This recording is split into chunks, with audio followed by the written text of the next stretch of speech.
ये कहानी है 1917 की, जब जर्मन में जंग चल रही थी। हम जर्मन सोल्जर्स सिपाहियों को देखते हैं जिनकी हर तरफ चीखों पुकार होती है। चारों तरफ लाशें थी, सभी डरे हुए थे। इन्हीं बीच हम एक यंग सोल्जर को देखते हैं। उस सिपाही की उम्र बहुत कम थी, जो अपनी चारों तरफ लाशों को देखकर डरा हुआ था। वो ऐसा हाल देखकर एक जगह पर बैठा होता है। तभी उसके पास एक सिपाही आता है जो कहता है, तुम ऐसे नहीं बैठ सकते, तुम्हें हमारे साथ लड़ना होगा। अब वो सिपाही उठता है और बाकी सबके साथ जंग के मैदान में उतर जाता है। उस जर्मन सिपाही ने पहली बार फ्रेंच सिपाही को मारा था। इसी तरह वक्त गुजरता रहता है। अब बहुत सारी लाशें दिखाई जाती हैं जो उन सिपाहियों की थी जो जंग में मारे गए, जो जर्मनी और फ्रांस के दरमियान में चल रही थी। इन्हीं लाशों में उस लड़के की भी लाश थी जो कुछ वक्त पहले बहुत ज्यादा डरा हुआ था, जिसकी लाश गलने सड़ने लगती है। इसीलिए सभी सिपाहियों की लाशों को ताबूत में बंद कर दिया जाता है और फिर एक एक करके सबके जिस्मों से यूनिफॉर्म उतार लिए गए थे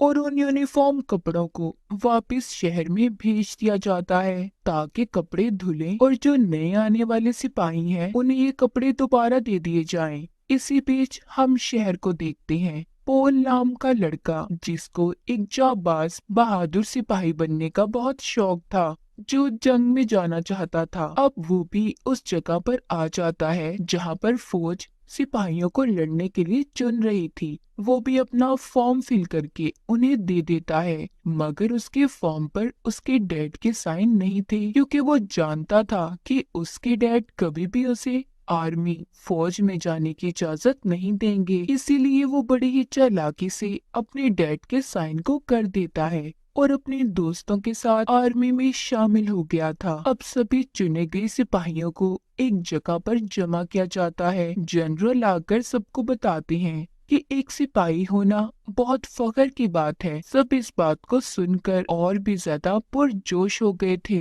अब सबको वही यूनिफॉर्म दिए जाते हैं जो इन्होंने मरे हुए सिपाहियों के जिस्मों से उतारे थे। पॉल और उसके दोस्त सिपाही का यूनिफॉर्म पहनकर फख्र महसूस कर रहे थे। उन्हें लग रहा था कि पता नहीं एक सिपाही की जिंदगी कितनी अच्छी होने वाली है और उनकी जिंदगी का ये कितना अच्छा दिन है। अब इनको बताया जाता है कि सब सिपाहियों को वेस्टर्न फ्रंट की तरफ ले जाया जाएगा, जो जगह फ्रांस के शुमाल में है। अब सब सिपाही वेस्टर्न फ्रंट की तरफ निकल पड़ते हैं। इन्हें बताया जाता है कि इन्हें आधे रास्ते में ट्रक से उतरकर पैदल ही अपना सफर शुरू करना है। जब ये लोग पैदल चलने लगते हैं तभी जमीन में बॉम्ब फटना शुरू हो गए थे, जो कि फ्रांस के सिपाहियों ने छुपाए थे। ये सब नीचे लेट जाते हैं। इन्हें बताया जाता है कि जल्दी से अपने मास्क पहन लो, क्योंकि इन पर गैस का भी हमला हो सकता है, जो कि खतरनाक गैस है जिससे मौत हो सकती है। सब अपने मास्क पहनने लगते हैं।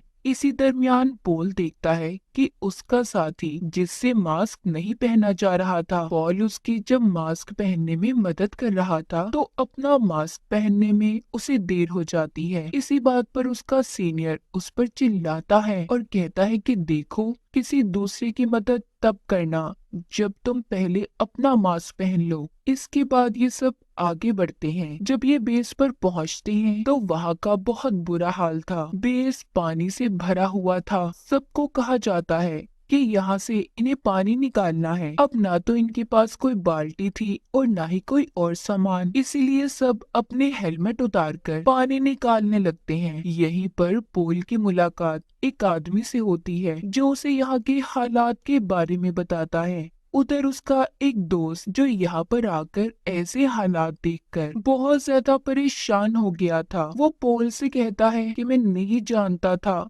जंग में जाकर ऐसे हालात होते हैं। मैं यहाँ पर नहीं रह सकता, मुझे अपने घर वापस जाना है। मगर अब इसकी ऐसी कोई भी बात का कोई फायदा नहीं था, क्योंकि ये लोग अब जंग लड़े बगैर यहाँ से नहीं जा सकते थे। इसी तरह पानी निकालते हुए रात हो जाती है। अब रात को इन्हें जिम्मेदारी दी जाती है कि इन्हें बॉर्डर पर खड़े पहरा देना है। पॉल जब अपने साथियों के साथ पहरा दे रहा था तो वो इस बात से बिल्कुल अनजान था कि यहाँ पर गोली भी चल सकती है। तभी उसके सर पर एक गोली आकर लगती है और वो नीचे गिर जाता है। वो सोचता है कि अगर वो गोली इसके हेलमेट पर ना लगी होती तो आज वो जिंदा ना होता, क्योंकि ये अपने हेलमेट की वजह से बच गया था। थोड़ी ही देर बाद यहाँ पर बॉम्ब गिरना शुरू हो गए थे। एक भगदड़ मच जाती है। सभी सिपाही बेसमेंट में जाकर छुप जाते हैं। चारों तरफ गोलियां चल रही थी। पॉल का वो दोस्त जो आकर यहाँ पर पछता रहा था, वो बहुत ज्यादा डर जाता है और चिल्ला चिल्ला कर यही कह रहा था कि मुझे अपने घर वापस जाना है, मगर उसकी इस बात को सुनने वाला कोई भी नहीं था। तभी इनका एक साथी जब बाहर जाने लगता है तो उसके पाँव में ही बॉम्ब ब्लास्ट हो जाता है, जिससे उसके जिस्म के टुकड़े टुकड़े हो गए थे। ये मंजर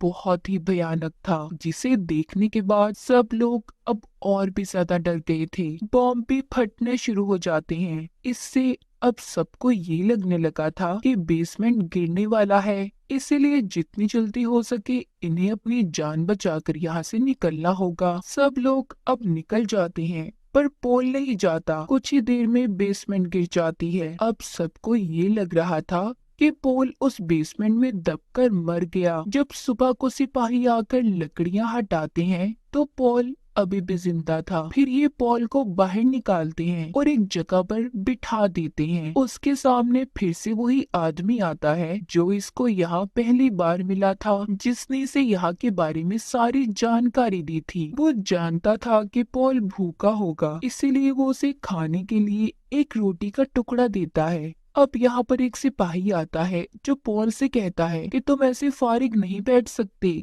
जितने भी सिपाही मर गए हैं उन सभी के बैचेस को इकट्ठा करो जिन पर उनके नाम लिखे हैं, ताकि हम उनकी फैमिली को इत्तला कर सकें। पॉल जब सभी सिपाहियों के बैचेस को इकट्ठा कर रहा था तो इसे अपने दोस्त का चश्मा भी मिलता है, जो दोस्त बहुत ज्यादा डरा हुआ था। जब पॉल थोड़ा सा आगे जाता है तो उसे उसकी लाश मिलती है, जिसे देखकर पॉल फूट फूट कर रोने लगा था, मगर वो ये जानता था कि वो ज्यादा नहीं रो सकता, इसीलिए अपने काम को पूरा करने लगता है। वक्त ऐसे ही गुजर रहा था। अब जो सिपाही मर गए थे उनके बैचेस से एक ऑफिसर उनके नाम की रजिस्टर पर एंट्री कर रहा था और जाकर अपने सीनियर ऑफिसर को इन सब के बारे में बताता है, जिसका नाम मैथियस होता है। वो ऑफिसर कहता है, सर 40,000 से ज्यादा सिपाही मारे गए हैं, हमें ये जंग रोक देनी चाहिए वरना पता नहीं क्या होगा। मैथियस उसकी बातें सुनकर सोच में पड़ गया था कि आखिर इस जंग को रोके तो कैसे। मैथियस अब अपने सब बड़े सीनियर ऑफिसर्स को बुलाता है और मीटिंग शुरू कर देता है। उधर पॉल और उसकी टीम को अब एक जगह से दूसरी जगह भेजा जा रहा था, एक दूसरे बेस पर, जहां इन्हें और भी सिपाहियों के साथ रहना था। उधर जाकर इन्हें पता चलता है कि पास ही एक फार्म है जहां से पॉल और उसका एक साथी बत्तख को चुरा कर ले आता है और पकाकर मजे से खाते हैं। इन्होंने इतना अच्छा खाना बहुत दिन बाद खाया था और फिर सभी शाम के लिए बैठे आलू छील रहे होते हैं कि तभी इन्हें बेस के पास से जाते हुए कुछ फ्रेंच लड़कियां दिखाई देती हैं जो बहुत ही ज्यादा खूबसूरत थी। पॉल का एक साथी उनके पास जाकर उन्हें अजीब सा डांस दिखाता है ताकि उन्हें इम्प्रेस कर सके और उनके साथ ही चला जाता है। फिर थोड़ी देर बाद सबके घरों से लेटर आते हैं जो सब में बांटे जा रहे थे।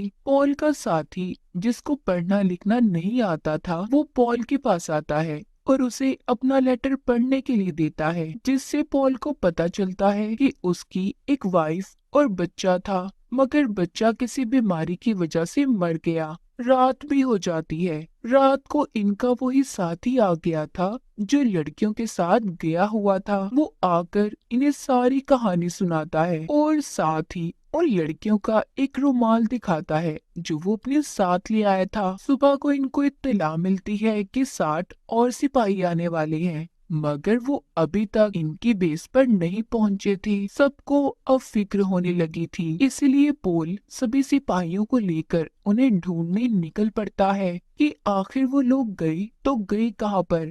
जब ये उन्हें ढूंढते हुए स्टेशन तक पहुंचते हैं जिस ट्रेन से उन्होंने आना था, तो इन्हें वहां पर फैली हुई गैस महसूस होती है। जब ये स्टेशन के पास वाले कमरे में जाते हैं, तो इन्हें पता चलता है कि 60 के 60 सिपाही गैस फैलने की वजह से मारे गए, क्योंकि उन्होंने अपने मास्क को वक्त से पहले ही उतार दिया था। ऐसे 60 सिपाहियों की लाशें देखकर सब डर जाते हैं। दूसरी तरफ जर्मनी में हमें सीनियर हेड दिखाया जाता है, जिसके पास एक सिपाही आकर बताता है कि जिन 60 सिपाहियों को हमने जंग में भेजा था, वो भी मारे गए। हमें बस अब इस जंग को रोक देना चाहिए। मगर हेड कहता है, नहीं, मैं इस जंग को नहीं रोक सकता। मुझे हार नहीं पसंद। अब और जितने भी सिपाही बच गए हैं, सबको भेज दो वेस्टर्न फ्रंट पर, और अगर जरूरत पड़े तो और भी सिपाहियों को जमा करो। दूसरी तरफ हम मैथियस को देखते हैं, जो सिपाहियों की वजह से बहुत ज्यादा परेशान था, क्योंकि आए दिन सबकी मौत हो रही थी। इसीलिए वो किसी भी तरह अब इस जंग को रोकना चाहता था। वो अपनी इन्हीं कोशिशों में लगा था कि किसी तरह उसकी गवर्नमेंट से बात हो जाए। उधर पॉल और उसकी टीम को दिखाया जाता है कि सबको वेस्टर्न फ्रंट पर जाना है। हेड का ऑर्डर आया है कि सभी जंग के लिए तैयार हो जाएं। मैथियस भी सबको जमा करने में कामयाब हो गया था। वो सभी ऑफिसर से बात करता है, उन्हें बताता है कि मुल्क पर जंग के कितने बुरे असरात पड़ते हैं, हमें इसीलिए जंग को खत्म कर देना चाहिए। वो सारी रिपोर्ट को तैयार करके लाया था कि सभी ऑफिसर उस पर साइन कर दें, जंग को बंद कर दें। मगर एक फ्रेंच ऑफिसर साइन नहीं करता, कहता है कि मैं 72 घंटे बाद करूंगा। उसकी इस बात पर मैथ्यूस को गुस्सा आ जाता है। कहता है, सर, 72 घंटे बाद न जाने कितने मासूम सिपाहियों की जान चली जाएगी। मगर वो फ्रेंच ऑफिसर एक बात नहीं सुनता और अपनी ही बात पर अड़ा रहता है। उधर दूसरी तरफ पोल और बाकी सिपाहियों को कहा जाता है कि फ्रांस की तरफ बढ़ो। ये लोग ऐसा ही करते हैं और रास्ते में जितने भी फ्रेंच सिपाही आते हैं, सबको एक एक करके मार रहे थे। इसी बीच पॉल और उसके साथी उनकी किचन तक पहुंच जाते हैं, जहां पर बहुत ही लजीज खाना पड़ा था। सब उस खाने को देखकर उस पर टूट पड़े थे। इन्हें अब वहीं पर अजीब सी आवाजें आती हैं, तो ये जब बाहर जाकर देखते हैं, फ्रेंच सिपाही बहुत बड़े बड़े टैंक्स ले आए थे।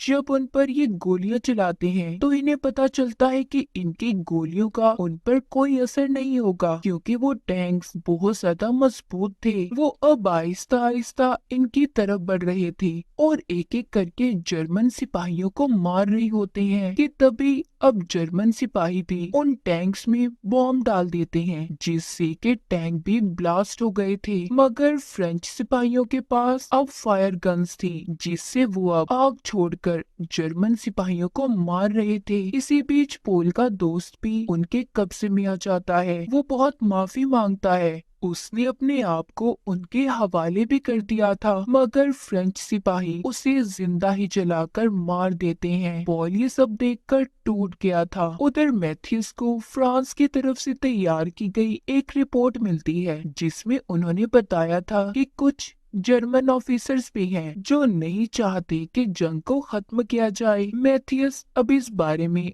और भी ऑफिसर से बात करता है, कहता है कि हमें जंग को खत्म करना होगा। एक ऑफिसर कहता है कि अगर हमने ऐसा किया तो फ्रांस हम पर काबिज हो जाएगी और कब्जा कर लेगी। मगर मैथियस कहता है, नहीं, अब बस हमें समझौता कर लेना चाहिए। उधर जंग के मैदान में जर्मन सिपाहियों पर फ्रांस की हवाई फोर्स ने हमला कर दिया था। वो उन पर गोली और बॉम्ब बरसा रहे थे।